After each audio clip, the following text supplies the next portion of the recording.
Welcome to St Luke's and Christ Church Chelsea, and to this third video in our series of reflections on Christian responses to the coronavirus. Such things as Christ did dying on the cross, the same should every man do at his last end. Christ did 5 things principally hanging on the cross. He adored and prayed, he wept, he cried, he commanded his soul to God, and he yielded to him his spirit. Thus every man should adore and pray, weep, cry from the depths of his heart, commend his soul to God, and so too should yield his spirit willingly. Lines from The Craft and Knowledge for to Die Well, an English text of 1490, giving guidance on how to live the last hours of your life. This text was one of many published across Europe in the late 15th century, which formed a tradition that was influential for the next 4 centuries. That tradition is known as the Ars Moriendi, the art of dying. The whole question of how we prepare for death has become freshly prominent with the onset of the coronavirus. In the first place, the virus has made us all more aware of our own mortality, the fragility with which we hold on to life each day. Second, the necessary restrictions on contact with those who are sick has created a new way in which many will experience their last hours, not surrounded by those who they love, but with doctors and nurses in protective equipment, and final goodbyes and declarations of love made through a screen. So how, with the eyes of faith, might we consider our own preparation for death? I want in due course to consider how we might live life well with an awareness of our own mortality, but first to consider those final hours before death. The Ars Moriendi tradition with which I began, which placed so much weight on how we behave in our final hours, depended on 2 commitments that we might not hold to so strongly today. In the first place, it urged people to look to Christ as the model for how to die well. We might question whether Christ's violent death is the one that should be the model for others. And second, it derived its urgency from a belief that God's judgment on that person would happen at the moment of death. In actual fact, the New Testament and Christian tradition has more typically envisaged that the dead will sleep until they are raised on the day in the future when God creates a new heaven and a new earth. In other words, death is not immediately followed by arrival at the judgment seat. If we do not turn first to that set of Christian works on the art of dying, where might we turn? Well, perhaps that moment in itself is of less importance than our predecessors thought. And in fact, what might be most useful now is not to let ourselves live in fear or denial of something that happens thousands of times a day. That fear or denial might arise through our struggle to process a trauma that we may have witnessed or experienced in the past, in which case conversations with a friend, the clergy or professional counselling would all be worthwhile. But that fear or denial may arise from a simple lack of knowledge. In response to that, doctors such as Atul Gawande and Catherine Mannix offer books with stories of the ways that death happens. They lift the lid both on the ways our bodies stop sustaining life and on the excellent ways that palliative care professionals work, in the words of the ancient prayer, to sustain the dying, calm the suffering, and pity the distressed. It is emotionally draining reading, perhaps not a bedtime read, but it lifts that fear that comes from not knowing what will happen. those who are sadly dying at the moment, are experiencing, as I mentioned previously, their final hours differently from how they might have expected them, not least in the distance kept from loved ones.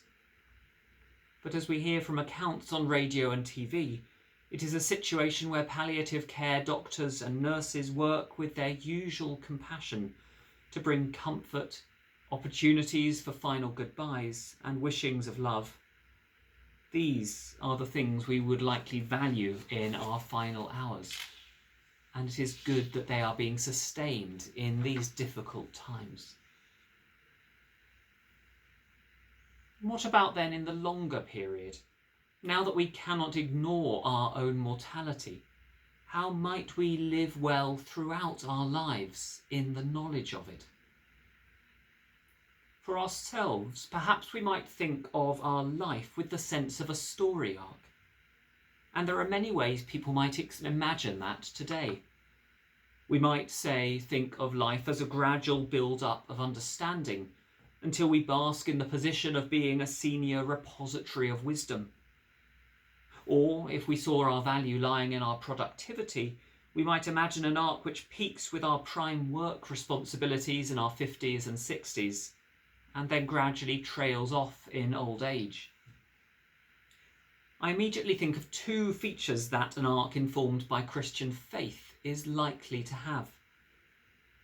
First, our Christian sense of the intrinsic value in each life helps us to say that each moment of this arc is valuable and worth enjoying for its own sake, even if our story as a whole ends unexpectedly while we are in what we might think to be our prime. And second, our awareness of death and hope of resurrection might enable us to see this life as only volume 1 of a bigger story.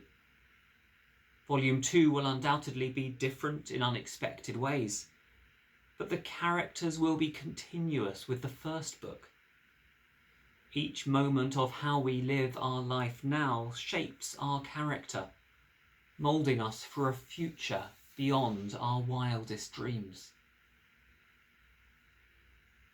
And finally, this renewed awareness of our mortality that the coronavirus has offered might offer us a fruitful challenge not just as individuals, but also as a society. Death happens in many ways. Perhaps our dominant image of it in our minds, the image that the coronavirus unsettles, is of a controlled death in a hospice-like setting, ideally surrounded by close family. That happens, and the hospice movement is a wonderful and deeply Christian initiative to care for those in the final stages of life. But it represents only how about 20% of us die today. I want to consider the group who comprise about 40% of us, who face a long retirement into our late 80s or 90s, with about half of those expected to experience some form of dementia. These numbers come, of course, out of a victory over the conditions such as heart disease, kidney failure and pneumonia that 70 years ago would have killed most of us just as we hit retirement age. But it has given rise to a new challenge in our society of our final years being a time of dwindling. We are confused about the place in our society of the elderly and those in need of regular care. We speak about valuing older people, but when we shift, as we so often do today, to thinking about value in economic terms, we struggle to say what that value of older people might be. The coronavirus has reminded us of this again in the scandal of care home provision. The contrast between that national religion of our NHS and our unwillingness to decide explicitly about what care we want to offer the most vulnerable in our society. And this is no easy problem to solve.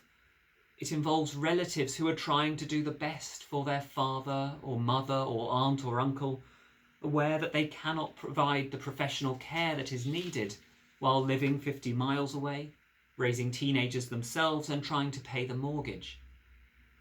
It concerns older people who value their independence and don't want to give up their home.